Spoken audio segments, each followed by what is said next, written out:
Nah waktu itu aku turun, rombongan Jogja naik. Kita masih di satu jalur. Seharusnya kan masih kalau di satu jalur kan kita ketemu itu nggak ketemu. Dan kabarnya waktu itu masyarakat ini udah menyiapkan kain kafan ya buat masa. Oh itu benar ya.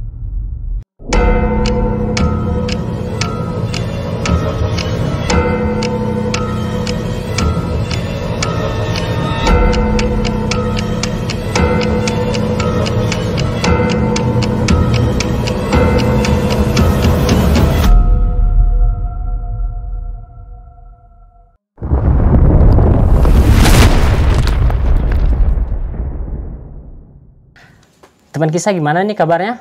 Baik kan? Nah, kali ini saya sudah bersama seorang narasumber, yang mana narasumber ini sempat viral beberapa waktu yang lalu, kalau nggak salah itu di bulan Maret. Nah, pendaki ini sempat dikabarkan hilang selama 4 hari di Gunung Arjuno. Nah, langsung saja kita sapa. Halo Mas Nam, gimana kabarnya?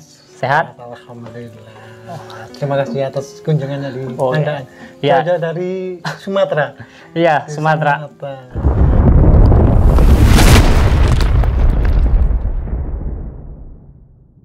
Nah, oke Mas An. Jadi kan beberapa mungkin di bulan Maret lalu Mas An sempat viral nih, dikabarkan hilang selama 4 hari di Gunung Arjuno ya. Benar, Gunung Arjuno. Mungkin kalau bisa kita katakan Gunung Arjuno ini merupakan salah satu gunung yang paling mistis di Pulau Jawa ya. Emang itu punya kan gini Mas, setiap gunung itu punya karakteristik yang berbeda-beda. Iya benar. Kalau pada umumnya terutama lokasi di sini memang Arjuna itu sangat benar-benar mistik kental dengan adat Jawa. Iya. Kalau di Arjuna memang banyak jalur. Untuk mungkin 4 atau 5 jalur memang yang paling mistik itu lewat jalur Purwosari yang saya lewati. Memang di situ masih banyak petilasan dan sampai sekarang adat budayanya masih berlaku di sana. Oh, jadi kita mendaki Gunung Arjuno via Purwosari itu mendaki sama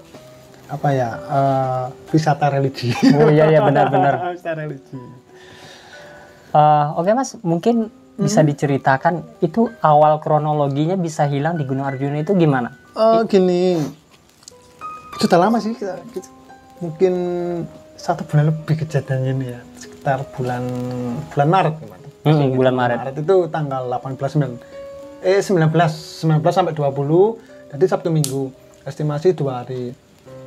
Tapi aku berangkat itu Minggu Mas, Jumat malam. Hari Jumat malam? Hari Jumat malam berangkat itu sampai BC itu jam 11. Oh.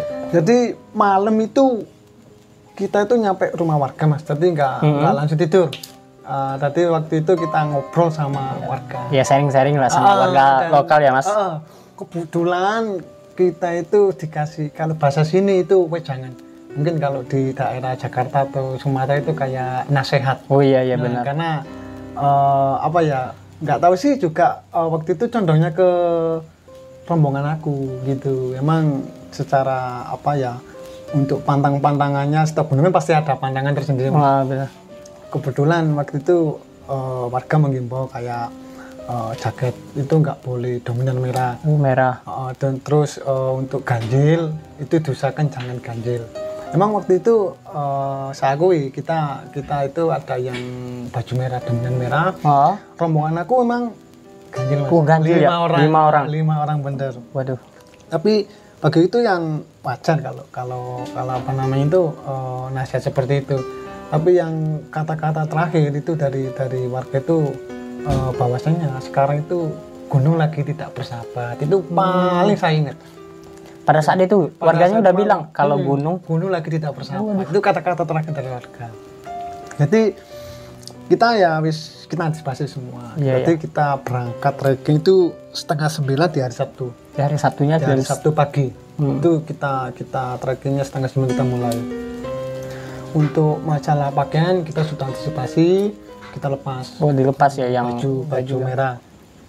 Terus untuk yang ganjil kita bawa tongkat antisipasi.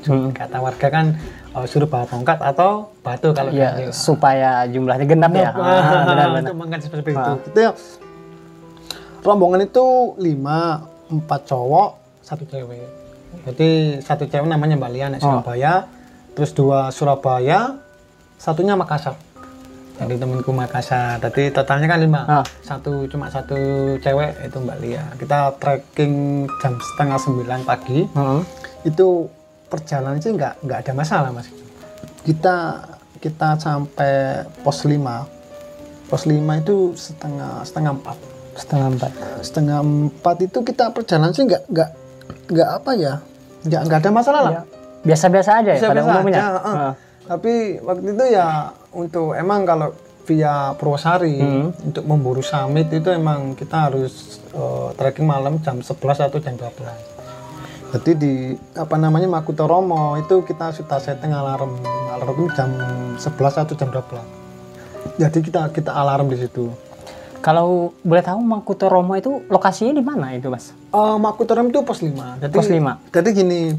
Jadi mulai perizinan itu pos 1. Pos 1 namanya Eyang Etabuko.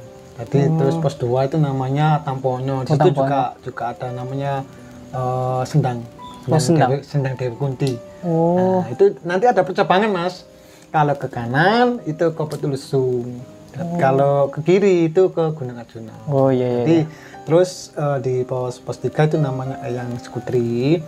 Terus sampai pos 4 itu Eyang Semar. Baru di pos 5 itu Makutoromo, tempat camp mungkin camp terbaik karena di situ ada mata airnya. Itu luas itu. Jadi waktu itu cukup ramai sih Mas di pos 5 Makutoromo. Kita nggak ada masalah sampai malam. Itu jam 11 jam 12 itu kita alarm karena emang untuk summit ya rencananya naik jam 12 ya ini summit emang standar kalau mau summit jam segitu kita alarm. Tapi nggak ada yang bangun Mas. Nggak ada yang bangun jam 12. Padahal alarm udah disetel ya. Nggak ada yang bangun, kita bangun jam 2:30. Jadi jam 2:30 kita baru bangun. Terus kita lihat lokasi sekitar sudah mulai sepi. Jadi memang para pendaki itu udah mulai naik ya, udah mulai naik. Jadi kita tetap aja kita trekking jam segitu. Mungkin jam 3-an mungkin kita trekking. Tapi awalnya sih Mas, dari bawah aku memang nggak minatan untuk summit. Kayak ada firasat gitu nggak sih? Kalau firasatnya gini, aku sebelum ke Arjuna yang viral ini, yang 4 tahun yang lalu sudah naik situ. Lihat Purwosari juga. Cuman gagal kan juga ada kejadian mistis juga. Sebelumnya udah pernah mengalami kejadian mistis juga ya? Lewat Purwosari itu. Cuma makanya aku sama temen juga bilang, aku nggak naik, nggak summit. Nanti saya tunggu di Makutoromo aja.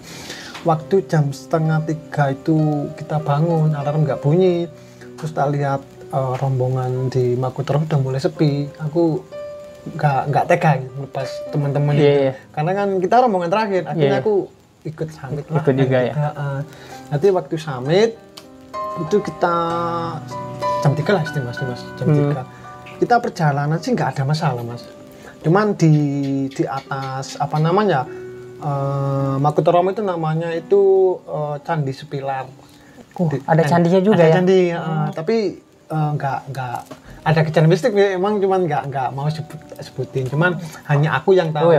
Pada saat di sekitar candi itu berarti kita Mas Naam udah mengalami kejadian mistik ya, cuman nggak mau ngasih tahu teman gitu ya? Bukan saya yang mengalami, teman-teman. Saya cuma melihat. Cuman itu wis nggak aku sebutin.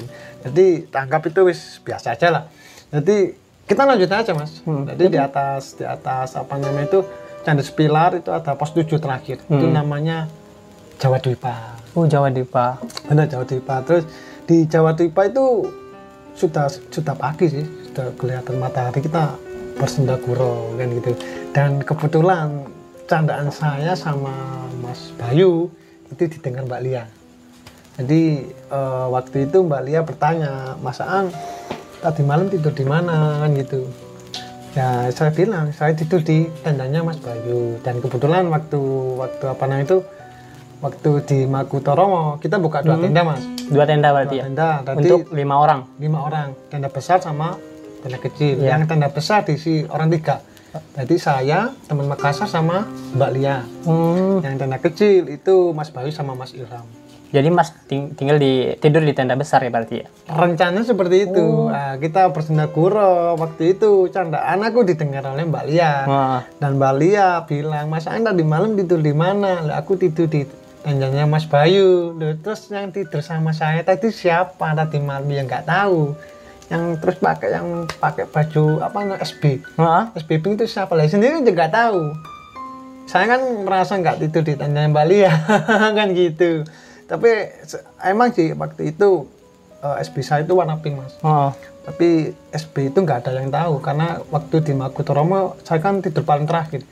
Dan SB itu saya keluarkan ketika teman-teman udah tidur. Jadi nggak ada yang tahu. Nggak ada yang lihat kalau SB Mas warnanya pink ya? Iya, nggak ada yang lihat. Tapi anaknya Mbak Lia itu melihat seseorang yang katanya itu saya tidur di sebelahnya Mbak Lia dengan SB pink. Emang SB saya pink, tapi saya merasa nggak tidur di tendanya Mbak Lia gitu. Jadi Mbak Lia mengira bahwa yang di sampingnya itu Mas Naam gitu ya? Bagi saya kan aku nggak merasa tidur di tendanya Mbak Lia ya cuek aja, nggak ada masalah. Tapi nggak tahu Mbak Lianya firasatnya seperti apa. Kita nggak ada masalah, Mas. Saya lanjutkan sampai di atas Plewangan. Itu rombongan banyak rombongan pendaki sudah turun dari puncak. Emang kalau jam segitu, jam 11 jam 12 itu sudah mulai turun. Oh, itu Mas Naam posisinya jam 12 itu baru sampai Pelawangan? Sebelum, Mas, kira-kira itu jam 10-an mungkin. Oh, jam 10 siang. Jam 10 pagi. Siang. Oh ya siang ya. Oh ya siang. Itu rombongan yang summit malam, jam 11 atau jam 12 malam itu sudah mulai turun dari puncak, Mas, kalau jam segitu. Iya. Dan waktu itu aku menyalip 2 rombongan, Mas, di atas Pelawangan. Jadi rombongan dari Jogja dan dari Purwokerto. Ternyata yang sebelumnya itu anggap Purwosari, ternyata dari Purwokerto. Oh, Purwokerto ya? Purwokerto bener. Waktu itu kita salib di atas Pelawangan. Dan alhamdulillah, Mas, baru kali ini berhasil sampai puncak Gunung Arjuna, tapi via Purwosari gitu. Alhamdulillah sampai puncak. Yang sebelumnya nggak sampai puncak, sekarang sampai puncak. Bahagia banget itu ya. Jadi sampai puncak itu jam 12, Mas. Jam 12 siang. Ya, tapi waktu di puncak suasana sudah mulai berkabut. Dari kabut sudah datang, sudah jarak pandang sudah mulai terbatas. Dan waktu itu agak lama sih, 30 menit aku di puncak Ogalagil itu. Tapi yang bikin aku merasa nggak enak waktu di puncak itu ada 2 kilatan. 2 kilatan? Kayak petir gitu, tapi bersautan. Itu merasa nggak enak aku. Tapi nggak ada hujan, nggak gelap, nggak ada ya? Kalau gelap sih enggak, cuman mendung dikit. Oh, mendung. Nah, tapi kilatannya enggak kayak kilatan seperti hujan itu enggak, aneh kilatan itu. Cuma aneh aja kelihatannya. Aneh, aku merasa aneh, makanya merasa enggak enak waktu itu. Apalagi posisi di puncak itu sudah enggak ada orang lain, kita rombongan. Berarti cuma rombongan saya aja waktu itu. Jadi waktu kerasa enggak enak, teman-teman tak ajak turun. Ketika tak ajak turun mereka enggak mau. Mungkin ingin menikmati puncak dulu ya. Gimana sih kalau perjuangan kita sudah nyampe puncak kan gimana sih rasanya? Ya biasanya kalau saya naik gunung itu biasanya gitu juga, malas turun biasanya. Emang menikmati puncak gitu, pengen lama-lama di puncak gitu. Jadi aku inisiatif, Mas, waktu itu. Inisiatif itu aku turun, tapi nggak jauh, turun dikit. Dan alhamdulillah mereka itu mau turun. Karena mungkin ya merasa takut atau gimana gitu. Akhirnya alhamdulillah mereka turun. Waktu turun dari puncak Ogalagil, posisiku di belakang, Mas. Yang di depan itu anak Makassar. Oh, anak Makassar. Makassar baru Mbak Lia. Ini di tengah tetap. Tapi perjalanan dalam turun puncak Ogalagil, anak Makassar itu seringan itu kayak kehilangan jalan. Emang waktu itu emang juga kabut sudah mulai datang. Sering keluar jalur berarti ya, Mas? Enggak, dia itu kayak seakan nggak tahu jalurnya. Sering panggil nama aku. Jadi waktu itu ya aku tak putusin, aku yang di depan. Jadi waktu itu aku pindah ke depan. Jadi Mas sebagai leader ya? Jadi waktu aku berjalan beberapa meter, Mas, ketika aku di depan, itu kakinya Mbak Lia itu terkilir. Gitu. Yang tahu persis kakinya Mbak Lia terkilir itu Mas Bayu, karena posisi di belakang. Di belakang Mbak Lia ya? Di belakang Mbak Lia. Waktu itu kakinya terkilir agak nggak wajar gitu loh. Jadi waktu itu dia itu kayak ada yang dorong. Waktu itu saya pegang. Saya Ada pegang yang- Mbak Lia. Ya ditahan dari depan berarti ya. Iya benar. Tak tahan dari depan itu kayaknya itu berat. Iya, Aku ada- nggak kuat. Aku akhirnya kedorong. Kalau misalnya orang biasa kan ya normal lah gitu ya. Jadi Iya, waktu saya pegang itu nggak kuat. Ternyata aku ikut kedorong. Kayak ada yang dorong kuat Dorong gitu. benar dari atas. Waktu itu Mas Bayu secara level juga berlari. Heeh. Berlari mau mopong aku juga. Jadi waktu Mbak Lia itu kakinya terkilir, itu yang nahan itu 2 orang. Itu nggak cukup. Nggak cukup. Nggak cukup. Berarti yang 2 orang itu tetap jatuh gitu Tetap. ya. Waktu itu kan juga fatal kalau kita apa namanya itu terdorong terus di belakangku adalah jurang. Gitu. Waktu itu untungnya Mbak Lia saya suruh pegang rumput, barulah kita berhenti. Tuh, alhamdulillah waktu itu berhenti dan emang tak lihat kakinya itu emang terkilir. Begitu saya luruskan itu berat sekali itu kayak apa ada yang nahan gitu. Ada yang nahan gitu ya. Dan waktu itu Mbak Lia saya tanya itu juga apa ya, ini bukan Mbak Lia. Nah, itu aneh. Kayaknya ini bukan Mbak Lia. Matanya kayak melotot gitu ketika saya Melotot pegang. gitu.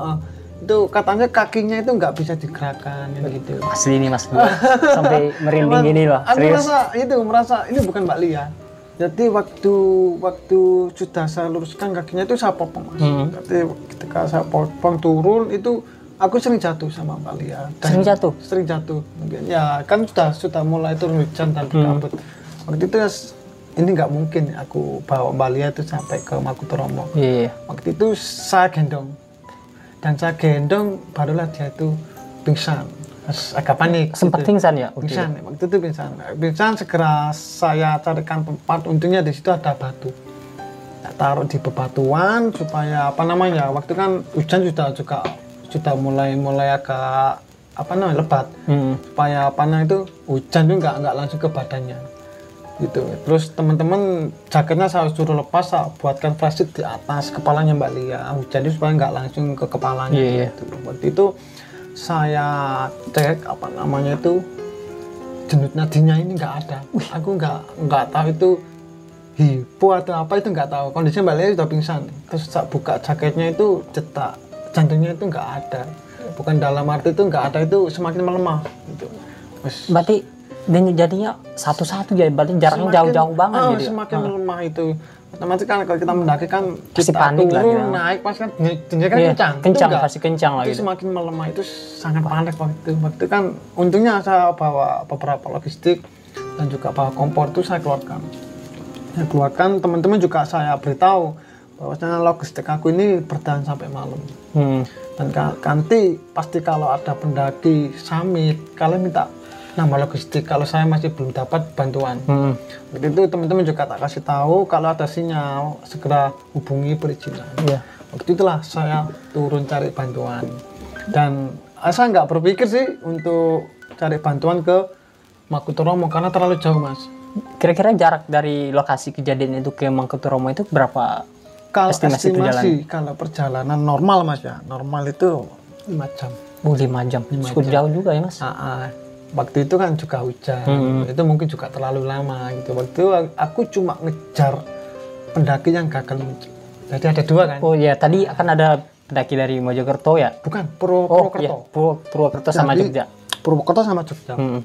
Jadi yang saya kejar itu keduanya. Dan apa ya, waktu itu ada kabar rencana ternyata rombongan Jogja itu yang saya pikir dia itu nggak muncul karena estimasi kan dengan cuaca seperti itu Mas, saya pikir rombongan Jogja itu nggak naik, ternyata naik. Dia naik. Waktu itu aku turun, rombongan Jogja naik, kita masih di satu jalur. Seharusnya kan masih kalau di satu jalur kan kita Ketemu, itu nggak ketemu. sama sekali nggak ketemu. Waktu bulan puasa kemarin itu saya pergi ke Jogja. Kalau nggak apa namanya ya. Buat memastikan itu yang nanya gitu ya. Itu kabar itu dari Mas Bayu emang. Cuman saya pastikan sendiri aku terbang ke Jogja emang benar. Nggak ketemu. Mereka pun nggak melihat Nggak masa. melihat saya. Jadi waktu aku turun sebelum Pelewangan Mas, itu emang tiba-tiba itu jalan itu hilangnya tertutup kabut. Tuh. Tiba-tiba datang kabut gitu aja gitu Mas. Kabut itu datang, jalan itu sudah nggak ada Mas. Aku diem, nggak sempat cari jalan yang lain, nggak sempet balik lagi ke atas. Itu tiba-tiba samping kiri, samping itu kabut, awalnya kabut itu membuka menyerupai jalan besar. Nah, waktu itu ada terowongan dari kanan. Aku langsung kayak orang disekap gitu loh, nggak bisa bergerak, langsung dimpas ke kiri. Dimasukkan gitu. Kiri. Ya, waktu ke kiri itu langsung berupa alas kan gitu. Cuman waktu itu ya agak linglung. Sebentar. Jadi masnya sebelumnya posisinya katakanlah di vegetasi yang terbuka. Benda vegetasi terbuka. Nah, tiba-tiba ada kabut, terus dalam sekejap langsung sampai di alas gitu. Alas itu waktu sekejap. Saya nggak, makanya itu hanya sekejap aku disekap ya, kayak dihipnotis gitu. Kalau dipikirkan secara akal itu nggak masuk akal banget gitu. Serius. Emang waktu itu nggak percaya sih Mas, aku kok di sini agak linglung. Cuman aku itari sekitar itu sudah mulai hutan, dan tiba-tiba aku noleh ke belakang itu tahu bahwasanya oh ini alas lali jiwo karena ada plakat di situ. Mas langsung tahu kalau ini alas lali jiwo karena di belakangku ada plakat. Aku pernah mendaki Arjuna via Ulirang. Estimasi saya, pikiran saya waktu itu, saya ini alas lali jiwo via Ulirang waktu itu. Dan waktu itu memang nggak percaya karena posisi alas lali jiwo sama tempat aku yang tadi yang yang ditutup jalannya itu masih butuh beberapa jam. Artinya sangat jauh ya Mas? Sangat jauh Mas. Kalau ditempuh perjalanan biasa jauh pasti. Masih jauh sekitar 4 lebih lah itu. Waktu itu hanya sekejap. Tapi ya nggak percaya sih. Waktu itu ya karena posisi ini kok di alas lali jiwo, karena posisi kan di bawah. Dengan kejadianku tadi bang di atas pelawan masih di atas. Aku kembali Mas. Waktu kembali ke atas, aku ke atas lama, aku diem. Tiba-tiba suasana itu kembali lagi. Kayak waktu aku pertama kali dilempar di alas tadi. Itu yang namanya yang namanya alas, kita kalau acuan pohon kan nggak bisa kan hampir sama. Waktu itu kok di sini lagi. Habis itu aku ngambil jalur kiri. Karena saya merasa ini alas lali jiwo yang via Ulirang. Itu firasat saya itu. Aku ambil kiri supaya barangkali ada pendaki dari Ulirang Pepasan. Aku ambil sisi kiri. Lama diem, tiba-tiba suasana itu kembali lagi saat aku tempas di alas tadi. Waktu itu kan aku turun cuma bawa trekking pole Mas, sama jam. Nggak pikir panjang, trekking pole itu saya tancapkan di depan pohon besar tadi. Aku turun Mas. Aku turun lama, diem, tiba-tiba itu suasana sama saat aku kembali lagi ke posisi awal gitu. Cuman tak lihat sekitar itu kok gini, akhirnya aku noleh ke belakang, aku lihat trekking saya, barulah sadar saya ini kena asid mimang. Kalau di sini namanya asid mimang. Jadi waktu itu juga sudah mulai sore. Ini saya di alas jiwa dan saya juga kena asid mimang. Waktu itu ya pikiran saya gimana caranya saya segera keluar dari alas ini sebelum mau maghrib. Dan posisinya itu waktu itu udah mau maghrib Mas? Sore masih sore. Estimasi saya sih waktu itu ya mungkin 4:30 lah. Soalnya waktu itu kan nggak sempet ya, nggak kepikiran lihat jam. Waktu itu aku menganggap masih belum mau maghrib. Cuman berpikiran aku kena aid mimang di alas lali jiwo, kalau nggak bisa keluar mau maghrib. Kebanyakan umumnya kan ya tinggal lama kan gitu. Waktu itu saya putuskan aku turun. Nah itu turun tuh nggak tahu. Pokoknya saya turun menghindari alas lali jiwo itu. Itu lama Mas, sampai 3 kali. Sampai 3 kali bolak-balik. 3 kali itu masih lihat trekking pole saya. Dan tetap saya teruskan itu turun aja. Dan alhamdulillah yang keempat ini nggak lihat trekking pole saya. Berarti berhasil ya meninggalkan trekking pole? Alhamdulillah. Terus tapi ya masih tetap aku di dalam hutan, tapi sudah agak mendingan lah karena sudah melewati alas lali jiwo tadi. Sebentar Mas, mungkin bisa diceritakan kepada teman kisah itu kondisi hutannya itu gimana itu? Apakah hutan lebat? Apa gimana? Kalau hutan lali jiwo itu ya hutan vegetasi Mas. Masih hutan kita itu ya masih manusia atau jamaah manusia. Itu masih hutan vegetasi Mas. Itu vegetasi dari tim Tahura itu. Tapi tetap waktu itu ya yang namanya alas lali jiwo ya apalagi sendirian gitu.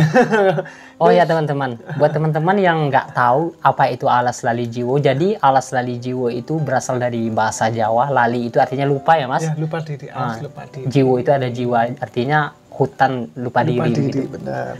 Jadi cerita selanjutnya gimana Mas? Jadi waktu itu setelah aku lepas dari alas lali jiwo, teman aku tak lanjutin Mas. Tak lanjutin supaya itu saya menghindar jauh dari alas tadi. Itu terus saya berjalan di hutan itu. Estimasi saya waktu itu jam 9, waktu itu sudah malam, aku sudah mulai capek. Aku waktu itu bawa jam, gitu kata tak lihat jamku itu sudah nggak ada, nggak tahu jatuh ada di mana. Jadi sebelum tersesat itu Mas masih pakai jam?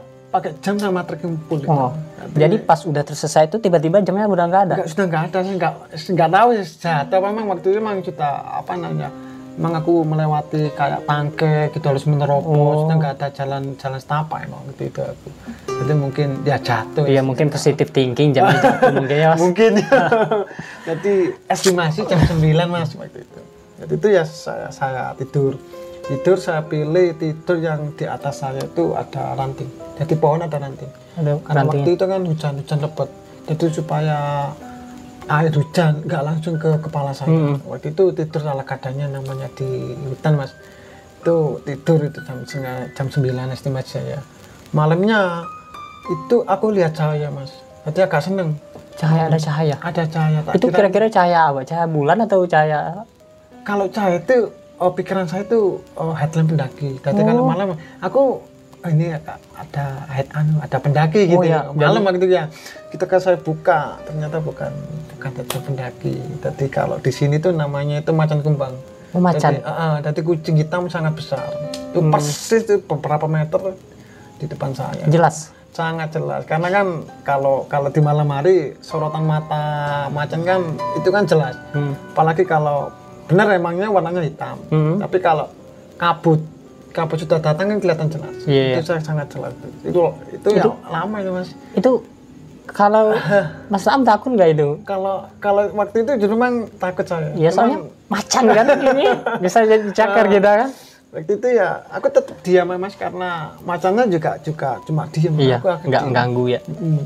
Dan itu saya tetap ketika lama macan itu nggak ada, aku tak lanjutin tidur.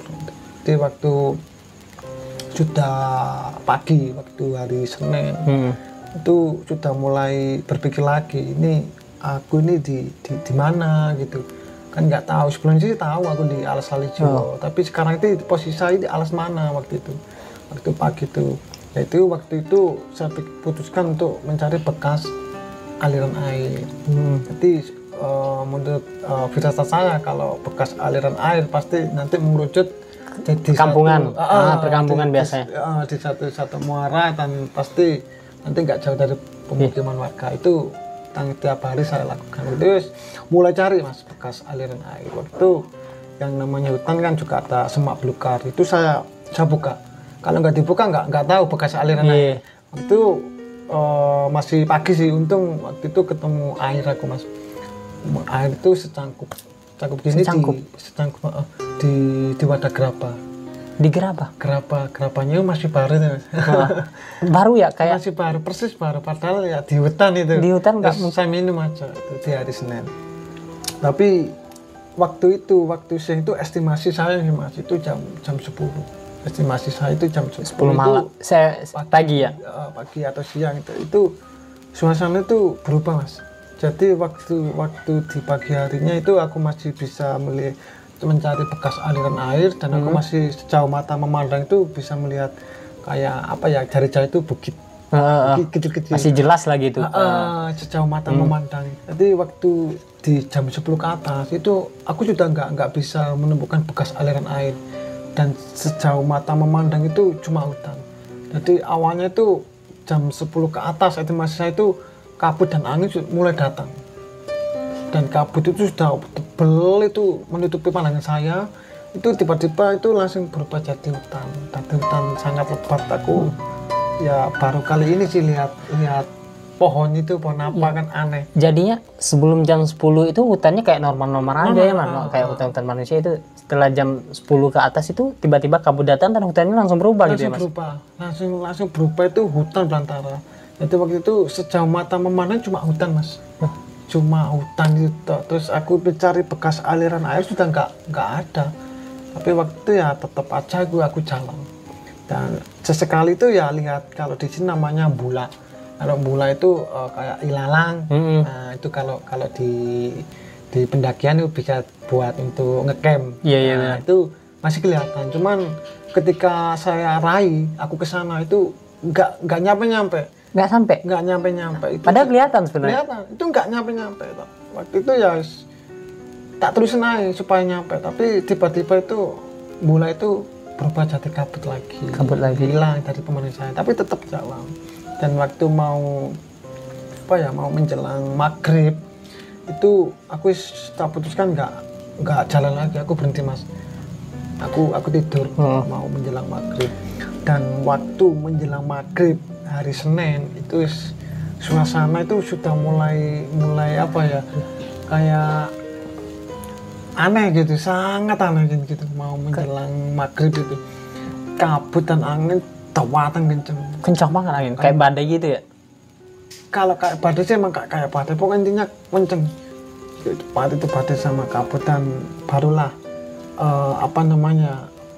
sosok makhluk yang ya dikatakan makhluk seperti itu mulai makhluk gaib gitu ya mas.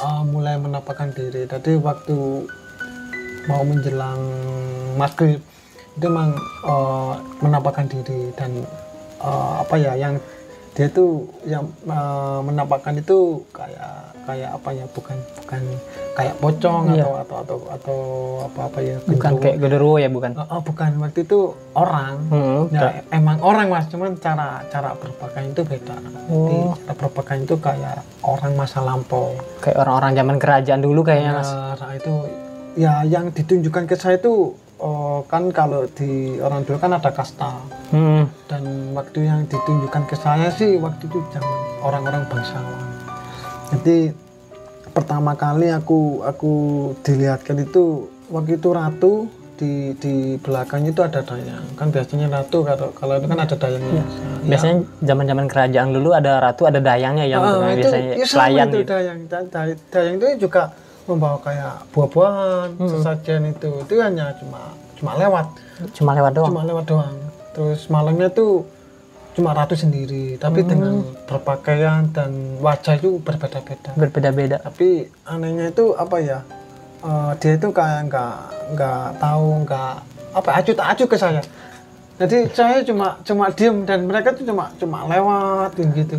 Jadi itu sosok itu selalu muncul mau menjelang maghrib sampai mau subuh. Nanti ketika mau subuh, ketika ada semburan kuning itu mereka sudah nggak ada. Normal lagi.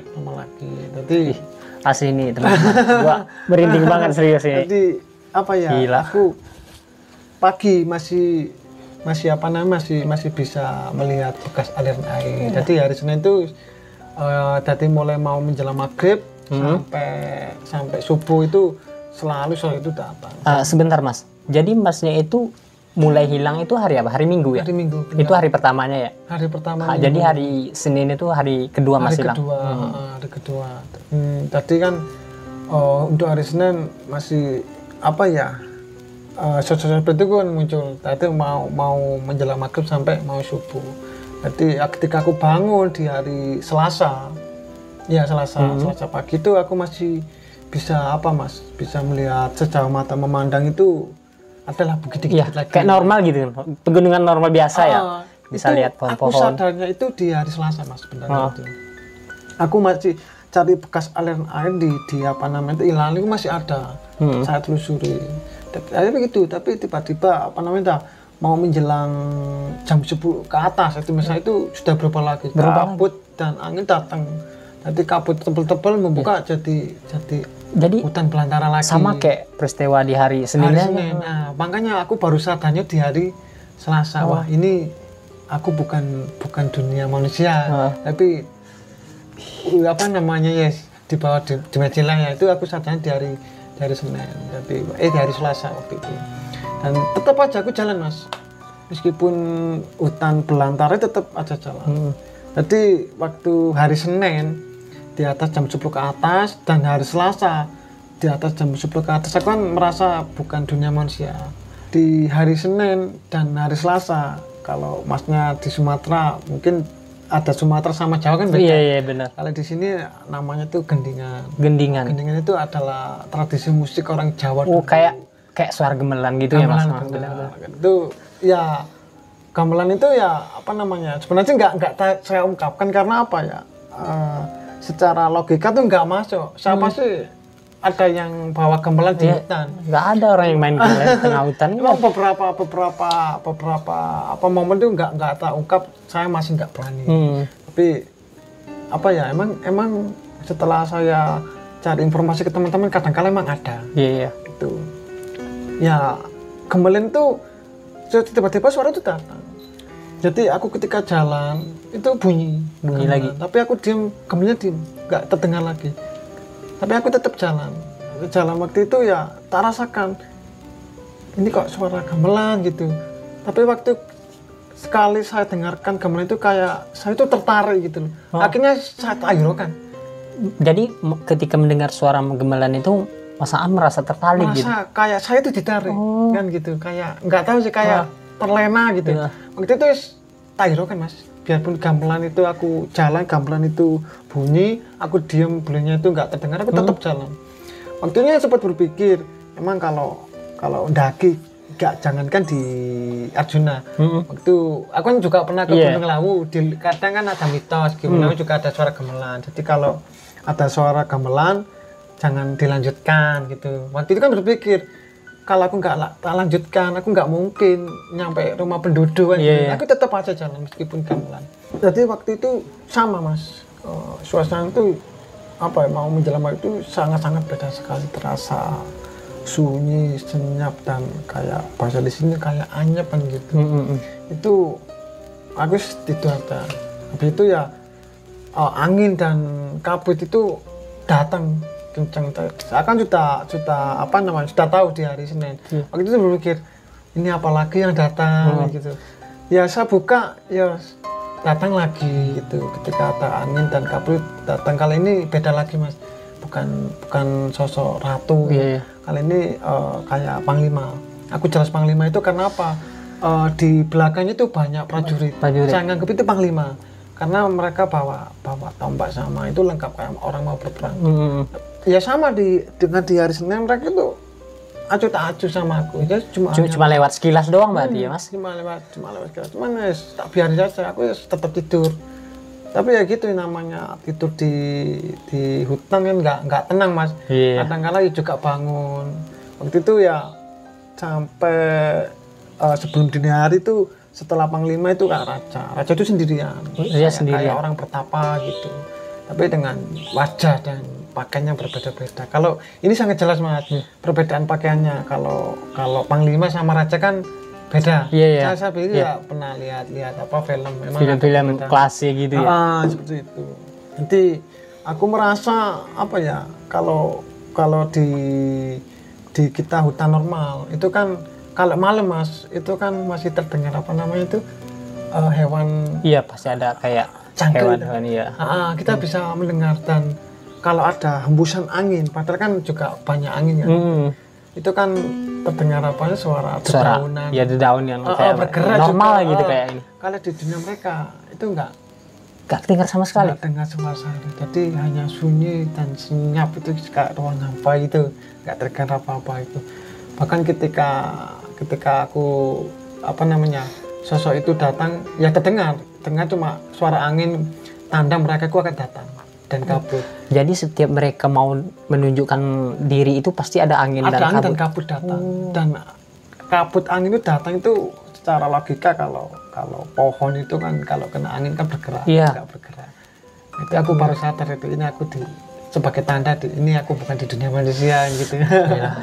Nanti itu hari Selasa itu. Cuman anehnya waktu menjelang Rabu dini hari, kalau Rabu dini hari estimasi saya sih Mas, itu ya jam 1 lah sudah Rabu dini hari itu mereka nggak muncul lagi kan gitu. Jadi waktu itu aku itu emang selama sudah mulai goyang pikiran saya. Sudah berhari-hari jalan, tapi nggak sampai-sampai ya? Nggak sampai-sampai dan nggak ada hasil. Waktu itu tidur. Tapi tetap aku tidur di bawah di bawah pohon, tapi ada rantainya. Dan aku tiba-tiba malam itu tempat aku tidur rebahan itu tiba-tiba itu langsung ke bawah gitu loh. Langsung ke bawah, nggak tahu aku itu kok langsung ke bawah gitu, kayak kalau bahasa di sini ambles gitu. Oh, kayak ambles gitu ya? Itu kalau ke bawah itu aku panik waktu itu. Itu kayak ada dorongan kayak angin tuh kayak dorong aku. Waktu itu aku pegangan. Itu pegangan kayak akar gitu di bawah itu. Kayak jurang gitu. Entah itu jurang bekas aliran atau apa. Jadi makanya di hari ditemukan warga paginya hari Rabu itu aku ditemukan di dasar jurang. Ya sebentar Mas Ang.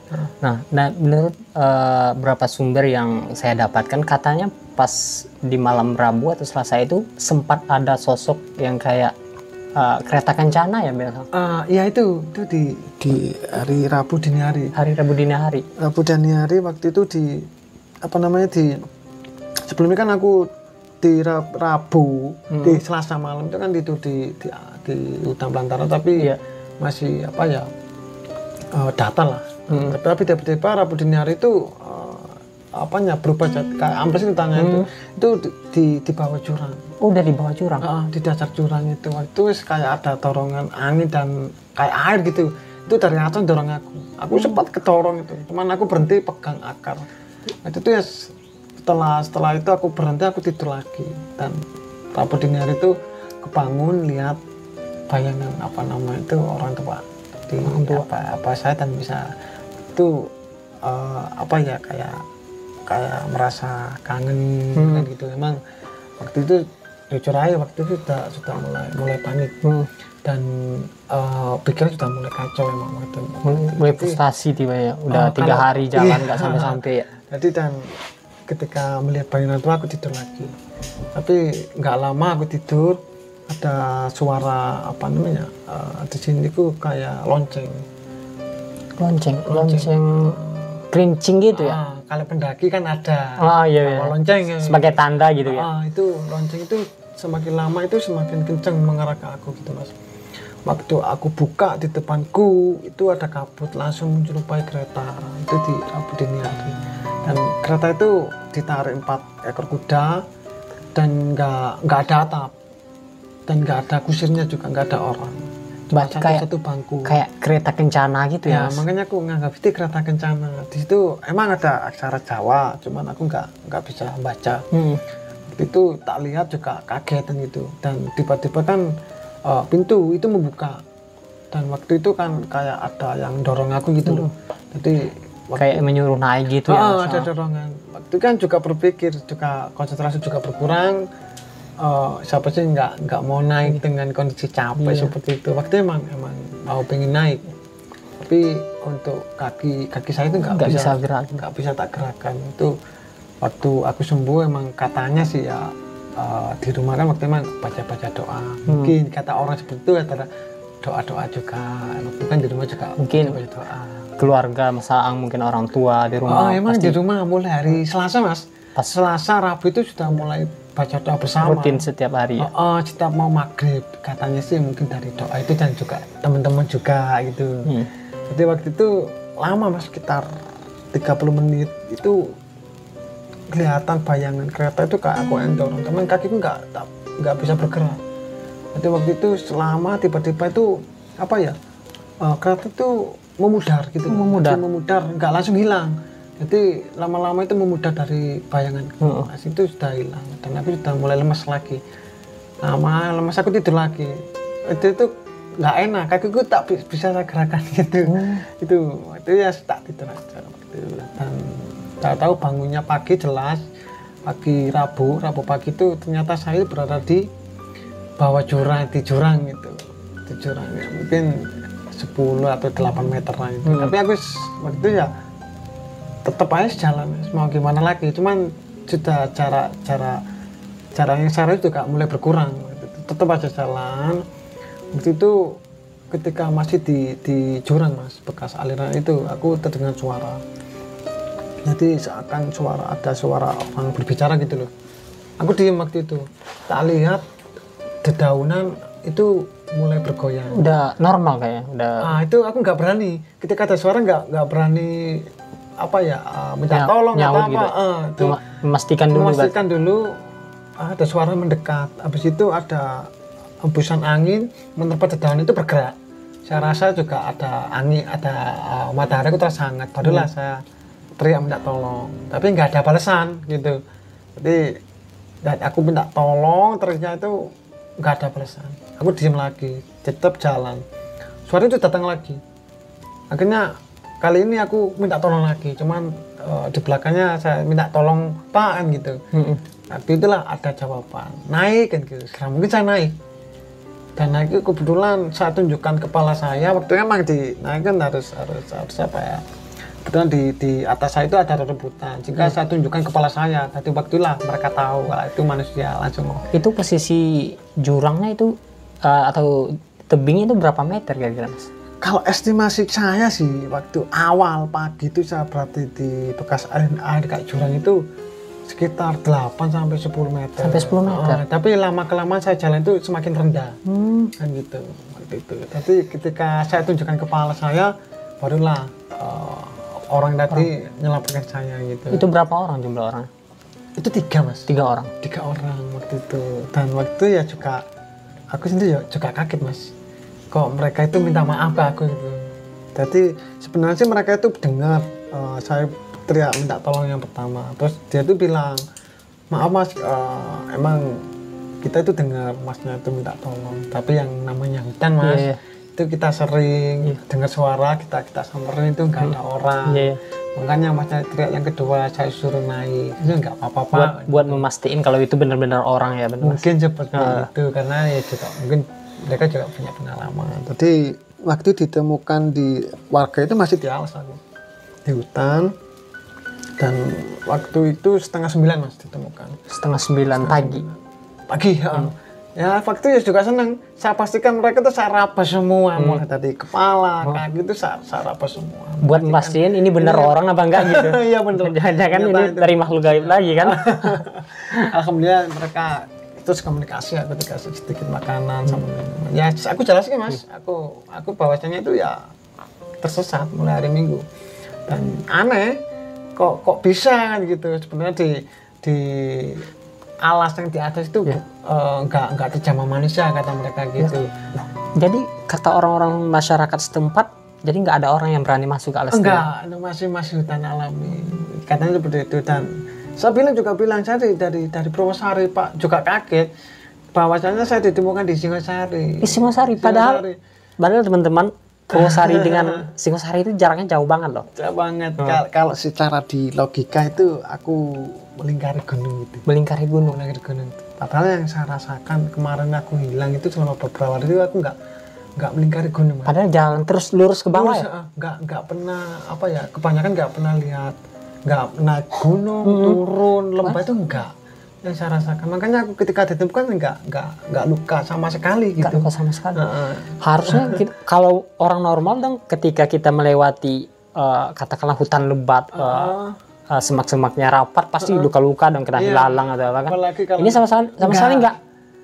Apalagi kan kalau secara logika kalau sudah apa ya, nggak makan, nggak minum, nggak mungkin kuat lah kita naik lembah sampai Singosari. Dan emang seperti itu yang saya lakukan. Emang secara logika nggak masuk akal. Namanya ya pentingnya terjadi. Gitu. Nah, jadi gini Mas Am, sebelum kita masuk ke cerita selanjutnya, saya masih penasaran nih mengenai cerita Mas Ang waktu di atas tadi. Nah, kabarnya Mas Ang kan tidak membawa penerangan, makanan, logistik. Nah, itu selama malam hari itu Mas Ang ada penerangan sih atau bawa senter atau itu gitu? Jadi gini Mas, ketika aku tersesat di malam hari, emang aku waktu tersesat dulu nggak bawa apa-apa, cuma bawa trekking pole dan jam tangan. Dan trekking pole itu sudah saya hilang, emang sengaja saya tinggal buat tanda di atas tadi. Kemudian sama jam sudah nggak ada di hari Minggu, nggak tahu jatuh di mana, gitu. Cuma itu toh. Jadi malam itu emang nggak ada aktivitas Mas. Aktivitas saya itu cuma apa ya, cuma pagi saja sampai siang. Jadi mau menjelang maghrib terus nggak ada aktivitas, saya tidur, tak pengen tidur gitu. Itu berlaku sampai mulai saya hilang sampai hari Rabu pagi itu baru aktivitas dan ditemukan warga itu. Dan nyampe rumah warga 3:30. Jadi saya ditemukan warga 8:30, masih di hutan. Masih di hutan? Iya, saya masih jalan sama warga itu. Jadi, akhirnya sampai 3:30 rumah warga, Terus saya itu ada kabar diteruskan ke perizinan, baru saya itu tim relawan atau Basarnas datang, terus saya itu pindah di rumah sakit Marsudi Waluyo gitu. Itu mungkin sebelum cerita kemarin yang saya hilang 4 hari 3 malam gitu. Dan apa ya, waktu itu di Marsudi Waluyo itu nggak lama, cuma beberapa jam. Terus akhirnya kan saya dipindah di Puskesmas Pandaan. Puskesmas Pandaan. Selama 2 hari. Jadi ketika 2 hari saya pulang, waktu itu sudah mulai komunikasi dengan teman-teman rombongan saya. Sudah mulai membaik ya. Artinya pas udah mulai sadar itu Mas masih sempat ketemu sama rombongan yang tadi di atas. Enggak. Sama Mbak Lia? Enggak sempat. Waktu saya ditemukan di rumah warga, emang Mbak Lia ikut. Nah, setelah itu kan nggak ada komunikasi, cuman ya senang ketemu, cuman nggak ada komunikasi, kan cuma sebentar. Iya. Langsung saya dibawa di rumah sakit, habis rumah sakit Puskesmas Pandaan. Nah, saya komunikasinya tuh ketika saya pulang, saya kontak-kontak lagi sama teman-teman gitu. Dan itu ketika Mas Aang dikabarkan ditemukan, itu reaksi orang rumah gimana Mas Aang? Kalau ya pastinya kaget Mas. Kalau reaksi orang rumah kaget tentu. Cuman emang waktu itu ada hari Selasa, ada berita bahwa ada bahwasanya waktu itu ada dari Selasa malam ada ditemukan pendaki meninggal di Buturesung. Ditemukan meninggal? Cuman itu berita palsu. Oh, berita palsu. Tapi waktu itu ya orang tua yang ada berita itu nggak selalu percaya. Iya. Karena optimis untuk anaknya selamat masih hidup gitu. Jadi di rumah itu juga banyak juga ya yang orang-orang yang orang pintar lah gitu, yang membantu bahasanya itu saya itu masih hidup anak ini gitu. Ya untungnya alhamdulillah masih selamat. dan kabarnya waktu itu masyarakatnya udah menyiapkan kain kafan ya buat masa. Oh itu benar ya. Ya benar Mas. Benar memang. Tadi waktu waktu hari Selasa emang dikabarkan saya itu meninggal, sudah disiapkan semua sama perangkat desa. Ya kalau orang meninggal seperti apa terutama sudah dipotokan kain kafan. Tapi orang tua bersikeras saya itu masih hidup. Gitu. Dan tadi kan sempat sowan juga udah orang ada meninggalan gitu, mungkin sudah bekas kain kafan sudah dipakai gitu. Emang kalau perangkat desa emang sudah siapkan itu kan kawan saya itu. Ya alhamdulillah masih diberi sehat. Alhamdulillah. Dan biasanya memang orang tua dan kita itu memang mempunyai ikatan batin gitu. Ketika anaknya ada apa-apa pasti orang tua itu merasakan. Dan ketika anak itu tidak ada apa-apa pasti dia juga merasakan. Dan katakanlah ketika Mas Aang tadi tersesat dan Mas Aang masih selamat gitu, dia pasti merasakan juga kalau Mas Aang masih hidup ini. Ya semua itu ya saya kembali lagi mungkin berkat doa semua teman-teman pendaki dan orang-orang terdekat itu. Dan waktu itu juga ya nggak saya saja Mas yang mengalami kejadian seperti ini. Jadi waktu itu kan aku ketika pulang dari rumah kan sudah mulai komunikasi. Terutama aku juga kaget kabar bahwasanya rombongan itu bisa selamat. Kan itu kaget. Gimana cara mereka bertahan hidup sementara aku nggak dapat bantuan. Dan waktu itu aku komunikasi lagi sama teman-teman ketika di rumah. Waktu yang saya kontak pertama itu Mas Bayu. Aku tak tanya, Mas Bayu, saya juga penasaran kenapa sih rombongan kita itu, terutama rombongan kamu kok bisa selamat? Gimana ceritanya? Akhirnya diceritakan. Jadi ketika saya turun cari bantuan, rombongan Jogja naik. Sudah saya ceritakan tadi, seharusnya papasnya nggak pas-pasan. Dan anehnya lagi rombongan Jogja itu yang saya feeling nggak naik kan naik. Yang saya nggak naik ternyata naik. Mereka itu nggak lihat rombongan saya ketika naik. Emang waktu itu posisi rombongan saya, terutama Mbak Lia, saya taruh di bawah batuan supaya apa? Dari jarak jauh, dari bawah kelihatan. Waktu itu rombongan Jogja nggak kelihatan. Pas naiknya nggak kelihatan Nggak sama sekali. kelihatan. Jadi kelihatan tuh waktu turun. Waktu turun. Saya juga kaget ada kabar seperti itu langsung dari Bantul. Waktu soal ke Bantul. Dari situlah mereka ngasih tambahan perbekalan. Rombongan Jogja juga ya nggak berani nolong. Cuma ya, juga apa ya wajar resikonya awal itu. Iya. Jadi ditambah sedikit perbekalan dari Jogja sehingga mereka bertahan sampai pagi. Pagi mereka turun. Juga ada sinyal mas, ada sinyal itu langsung dari apa namanya itu dari perizinan itu naik. Jadi ditemukan mereka itu di atas sekitaran Jawa Depa. Itu dan waktu itu di Makutoromo, di sekitar Makutoromo itu Mbak Lia yang sadar. Nyari saya itu nggak ada. Jadi waktu itu langsung dikonfirmasi, di perizinan, di konten nggak ada, di rumah nggak ada, barulah di hari Senin pagi, Senin sore itu saya dinyatakan hilang. Padahal hilangnya sudah hari Minggu. Ya, waktu itu mereka juga langsung mencari aku dan area yang dicari itu di sekitar Makutoromo. Makutoromo itu. Waktu Kamis kemarin itu saya ke perizinan Purwosari. Ya. Itu saya tanya kenapa kok pencarian saya itu di awal mula di sekitar Makutoromo, karena ada info dari rombongan Purwokerto itu melihat saya turun dan minta air minum. Waktu itu saya minta air minum katanya dan disapa itu kok nggak ada jawaban, cuma diem. Makanya dari informasi pendaki Purwokerto diteruskan ke perizinan, pencarian pertama itu di area Makutoromo. Sedangkan waktu itu saya nggak ke Makutoromo, bahkan ke Pelewangan pun nggak sampai, sudah hilang. Itu memang saya ada informasi seperti itu. Ya nggak tahu siapa itu.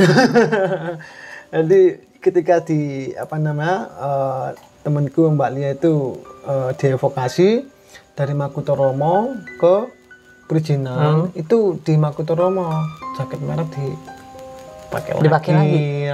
Intinya itu kan juga sama relawan tempat sana. Ketika nyampe pos 4 yang namanya yang Semar, itu dia itu pingsan. Tiba-tiba itu terbangun, dia itu kayak kesurupan gitu. Kesurupan dan dia itu sambil bilang jaket saya itu mau diambil patung, itu sambil menunjuk patung Semar kan gitu. Jadi di sekitar tempat kesurupan itu ada patung ya? Iya, pos 4 namanya patungnya Semar. Itu kesurupan dia itu. Akhirnya jaketnya suruh ngelepas mas. Ketika jaket itu dilepas, dia itu pingsan lagi. Begitu sama Mas Bayu dilepas, dimasukkan carrier. Setelah Mbak Lia bangun, dievakuasi lagi ke bawah. Dan di tempat warga itu kalau nggak salah Senin malam, malam itu nggak tahu sih, katanya warga, aku coba ke sana juga. Malam itu ketika tidur Mbak Lia itu bangun lagi. bangun kesurupan itu naik mas. Naik. Waktu itu Mas Bayu sama warga itu langsung langsung ngejar untungnya selamat itu. Itu tiba-tiba bangun naik kayak kesurupan gitu.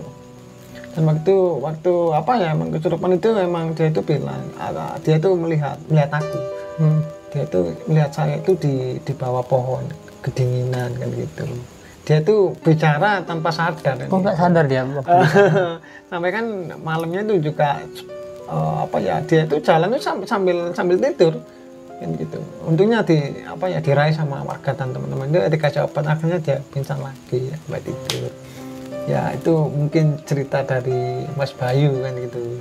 Akhirnya mereka itu bisa selamat. Aku juga kontak Mbak Lia waktu itu. Saya sebenarnya pernah juga sih mas naik ke Arjuna itu kayaknya 2018 itu lewat Tretes. Itu saya bersama jumlah kita 5 orang, cuman alhamdulillah aman-aman aja, nggak terjadi hal-hal yang tidak kita inginkan begitu. Emang kalau lewat Belirang itu nggak menemukan yang namanya petilasan mas. Ya emang ada di atas Salijiwa ada petilasan namanya Pasar Bubra. Pasar Bubra iya. Ada benar. Pernah. Pasar setan lah kayak. Pasar setan. Itu ada kalau kita lewat jalur Belirang kita pasti melintasi Pasar Bubra. Jadi kalau lewat Purwosari kita nggak lewat sana? Nggak nggak ada. Di situ kan masih ada mas, kuburan 2 itu. Iya, iya. Masih ada sampai sekarang. Masih kayaknya mas. Oh, saya sudah lama itu. Saya pernah ke sana, saya lihat. Masih ada. Dan waktu itu ya Mas Bayu sudah saya kontak, Bali juga saya kontak waktu itu. Catatannya tetes, ternyata waktu perjalanan sebelum aku ke Romo dia menstruasi juga. Yes, juga kaget. Kenapa kok nggak bilang? Iya, kenapa nggak bilang ya dari itu awal? loh. Kalau dia sudah bilang, ya nggak mungkin saya teruskan. Itu ya sudah terjadi dan alhamdulillah kita selamat ya juga saya teruskan.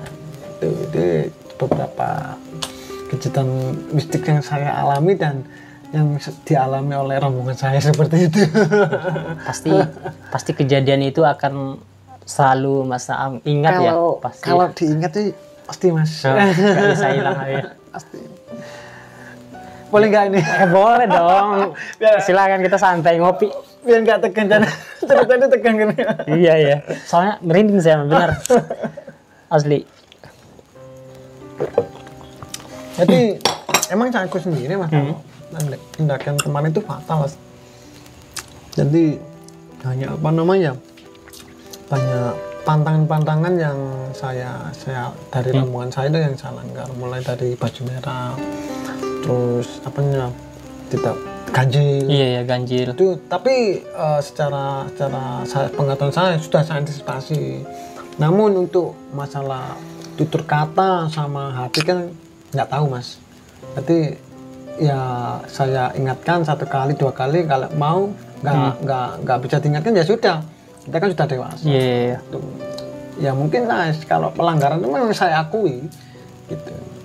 Ya mungkin buat apa ya, buat pengalaman bagi yang lainnya kayak intinya seperti itu. Ya perlu kita sadari sih mas, ketika kita naik ke gunung atau manapun itu, katakan gunung gitu, kita harus sadar kalau kita itu pergi ke tempat memang mereka banyak di situ gitu, artinya makhluk gaib, memang tempatnya makhluk gaib gitu. Nah ketika kita harus bisa memposisikan diri kita ini sedang bertamu gitu, jaga sikap, jaga etika gitu. Biasa apa ya, emang pernah kita pergi ke gunung itu kita pergi ke rumah orang lain. Iya benar. Gitu. Jadi ini bukan tempat kita. Iya. Jadi kalau kita juga harus sopan. Iya. Ya mungkin ya alhamdulillah dikasih selamat intinya seperti Ya. itu. Alhamdulillah mungkin berkat doa dari orang tua dan berkat pertolongan Allah yang pastinya mas. Oh ya Mas Naam, yang membuat saya penasaran ini ya, kan Mas Naam selama tersesat itu tidak membawa makanan sama sekali. Itu gimana cara bertahan hidupnya Mas Naam?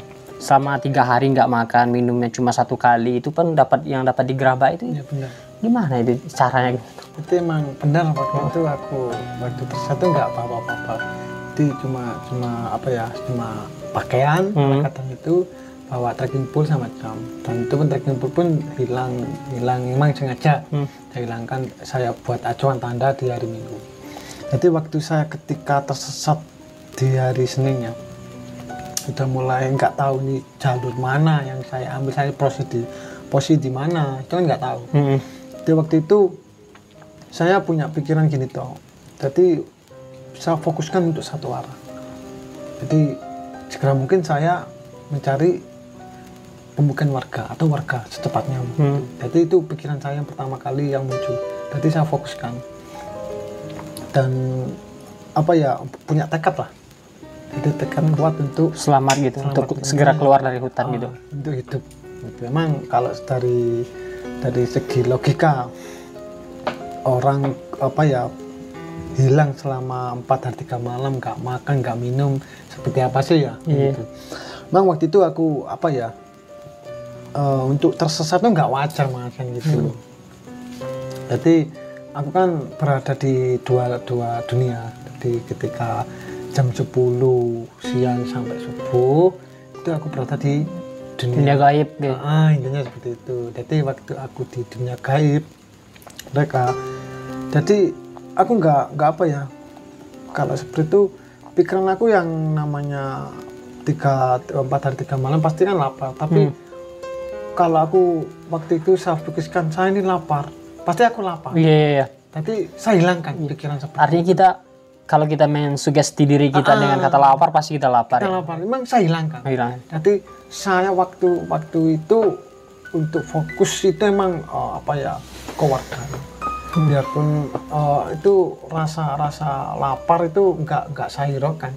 Kalau saya hiraukan pasti ya saya merasa lapar kan gitu. Yeah. Karena nggak dihiraukan ya intinya nggak terpikir seperti itu. Memang sengaja nggak saya buang, saya pikir seperti itu. Saya berusaha untuk fokus satu titik. Karena kalau di dunia mereka Mas, jadi kita itu yang apa ya, yang diserang itu apa ya, mental Pikiran kita ya. Nah, waktu itu emang kerasa aku diserang pikiran. Ketika aku hilang, emang terus terang aku panik Mas, hari Minggu. Iya. Nah, waktu itu dengan pengalaman itu segera mungkin waktu di alas sampai ditemukan warga, saya fokuskan satu titik. Saya nggak panik, saya nggak mikir apa saya itu lapar atau kedinginan, itu enggak. Artinya kita tetap positive thinking ya Mas. Positive thinking dan apa ya, intinya kita fokus gitu, jangan panik. Iya.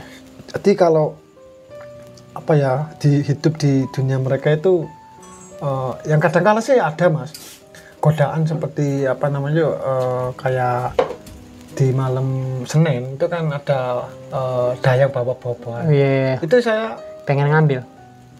saya hilangkan Mas. Padahal pengen ngambil gitu. Kalau secara logika pasti kita kepingin. Iya. Itu karena apa? Saya berpikir itu mereka itu hanya menyerang pikiran gitu. Iya. Karena saya anggap kenapa saya itu kok nggak respon juga, nggak apa ya, nggak saya ambil atau apa itu, karena kan mereka kan secara logika nggak bisa membunuh kita. Jadi yang dibunuh itu cuma pikiran kita. Iya. Jadi yang pertama untuk para pendaki yang tersesat di dunia mereka itu pasti jangan panik.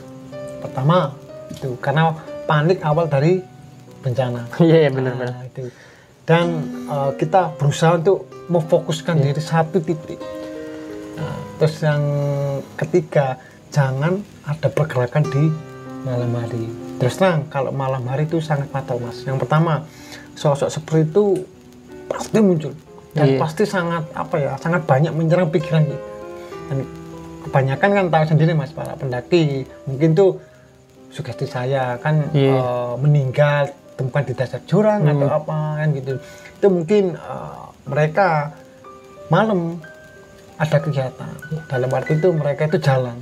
Sedangkan malam kan nggak apa ya, nggak tahu arah kan gitu. Apalagi dengan malam itu sosok mereka itu sangat kencang mengganggu kita, mengganggu pikiran kita. Jadi kita panik, intinya seperti itu. Nah, jadi gitu teman kisah. Pesan dari Mas Aan yang pertama itu ketika kita tersesat jangan panik. Yang kedua, ketika tersesat kalau bisa jangan melakukan aktivitas di malam hari. Nah, pertanyaan kedua nih Mas Aan. Ketika Mas Aan ditemukan di dasar jurang, itu kondisi Mas Aan itu gimana? Apakah cedera? Apakah sudah lemas banget atau apa bagaimana? Kalau waktu ditemukan warga di hari Rabu, saya itu masih apa ya, masih ada tenaga sedikit kan gitu. Dan kebetulan mereka itu naik itu bawa apa, masakan lah. Nah, itu ketika itu bawa masakan. Jadi waktu di hutan aku makan sedikit dikasih minum. Waktu itu jalan, kita tetap jalan. Oh, masih bisa jalan? Masih bisa jalan. Itu lama Mas jalannya itu, emang 8:30 sampai rumah warga itu 3:30 tuh. Jadi waktu aku itu bisa jalan, ya jalannya juga ya apa ya, nggak terlalu cepat karena juga ya ada tenaga, cuman juga nggak terlalu fit beneran gitu. Waktu itu dikasih warga itu makan dikit sama minum dikit. Dan waktu itu emang aku sendiri ya nggak sadar, juga nggak tahu sih kok mereka itu ngasih aku sedikit makanan minuman itu. Dan waktu ketika aku nyampe di dasar lembah sama warga itu lihat bekas aliran air, ada airnya itu banyak. Waktu itu lari aku Mas, lari ke sana, lari saya minum sepuas-puasnya sampai kayak kembung di perut. Waktu itulah hujan juga mulai turun dan akhirnya aku lemes. Jadi bener warga tadi. Jadi ketika kita apa namanya sudah nggak minum atau nggak makan terlalu lama, kita 1-2 harian, itu jangan terlalu banyak langsung minum. Waktu itu emang saya rasakan sendiri. ketika minum banyak saya langsung lemes. Gitu. Ketika lemes, tenaga sudah nggak kuat lagi. Saat itu juga saya lemes, Mas. Jadi waktu itu ya digendong sama warga. Kan setelah nurunin lembah itu naik. Ketika posisi naik saya lemes, nggak bisa jalan. Akhirnya sama warga itu digendong ya. Digendong sampai atas. Ketika jalan datar itu sudah mulai kayak dipikul gitu loh. Kayak orang berburu bawa hasil buruan seperti itu. Iya, tahu. Jadi itu masih lama, masih panjang itu. Jadi kalau cedera sih enggak, kalau normal sih saya normal, masih sadar. Cuman gara-gara saya terlalu banyak minum air tadi sehingga saya itu langsung lemas gitu. Jadi itu waktu itu sudah ada keluarga yang nunggu di base camp apa ini? Jadi waktu 3:30 di rumah warga itu belum ada konfirmasi. Belum dikonfirmasi sama keluarga. Cuman waktu itu kebetulan ada ponakannya mungkin. Aku waktu itu tahu berita, dan kalau warganya nggak tahu berita. Nggak tahu sama sekali. Nggak tahu. Jadi Mas Aang mereka nggak dapat kabar kalau Mas Aang udah hilang selama 4 hari. Nggak ada. Bahkan mereka tuh nanti aja tidur istirahat di rumah kan gitu. Jadi mereka nggak tahu berita mah. Yang tahu itu ponakannya. Waktu itu ditanya, ya saya Mbak gitu. Jadi setelah itu di-up ke Facebook, terus langsung dikonfirmasi oleh perizinan, di bel, itu emang benar saya yang hilang gitu. Itu keluarga itu masih belum dapat informasi. Ketika perizinan datang ke rumah warga, ke tempat saya, barulah memastikan itu saya, barulah konfirmasi ke keluarga kan gitu. Jadi di tempat warga itu belum nggak tahu keluarga saya, hanya dapat informasi bahwasanya saya sudah ditemukan kan gitu, barulah ketemu keluarga saya di rumah sakit. Tuh. Baru keluarga nyamperin ke rumah sakit ya? Ketemu di rumah sakit sama keluarga. Nah saya. Itu Mas melihat mungkin Mas melihat wajah-wajah keluarga Mas itu gimana perasaannya? Ya kalau saya lihat pasti senang banget, nangis sama senang ya. Senang bahagia lah. Nah, intinya seperti itu waktu di rumah sakit itu. Oke Mas kapok nggak buat naik gunung lagi?